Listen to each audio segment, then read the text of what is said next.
खबर वही जो जनता को फायदा पहुंचाए, खबर वही जो सोए शासन प्रशासन को जगाए। अब होगी जनहित की बातें, उठेगी हर भ्रष्टाचार पर आवाज। आप देख रहे हैं वी-वॉच, देश की आवाज। अब इसे सरकार की नाकामी कहें, अधिकारियों की लापरवाही कहें या पुल सड़क के निर्माण कार्य में हुए बंदरबाट की वानगी, इस पुल के पास की टूटी हुई सड़क को देखकर आप कुछ भी कह सकते हैं।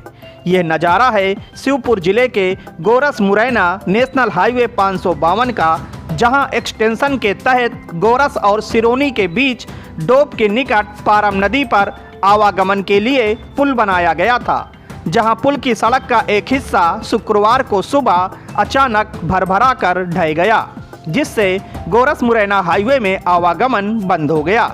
गनीमत रही कि इस समय पुल से कोई वाहन नहीं गुजर रहा था, अन्यथा कोई भी बड़ा हादसा हो सकता था।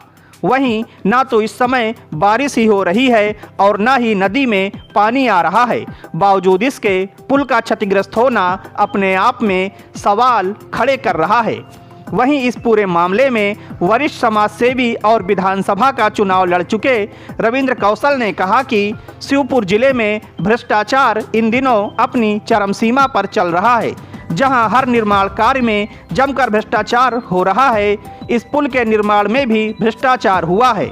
अगर भ्रष्टाचार नहीं हुआ होता तो अब तक मुख्यमंत्री विभाग के संबंधित अधिकारियों को बर्खास्त कर चुके होते। जितना भ्रष्टाचार इन दिनों भाजपा सरकार में चल रहा है, उतना कांग्रेस सरकार में भी नहीं हो रहा था। कराहल से न्यूज एट वी-वॉच के लिए अमित शर्मा की खबर। पानी है, फिर भी यहाँ जो पुल है, वो पुल की जो सड़क है वो अचानक टूट गई है। पुल के निर्माण में हुए भ्रष्टाचार की यह निशानी है। शिवपुर जिले में भ्रष्टाचार तो भैया चरम सीमा पे है, और इतना भ्रष्टाचार तो कांग्रेस सरकार में भी नहीं हुआ। इतना भ्रष्टाचार अभी बीजेपी सरकार में हो रहा है। भ्रष्टाचार इतने चरम सीमा पे जिसकी कभी कल्पना नहीं की जा सकती। अगर पुल के निर्माण कार्य में भ्रष्टाचार का पैसा सरकार तक नहीं गया होता तो मुख्यमंत्री तत्काल संबंधित अधिकारियों को बर्खास्त कर देता।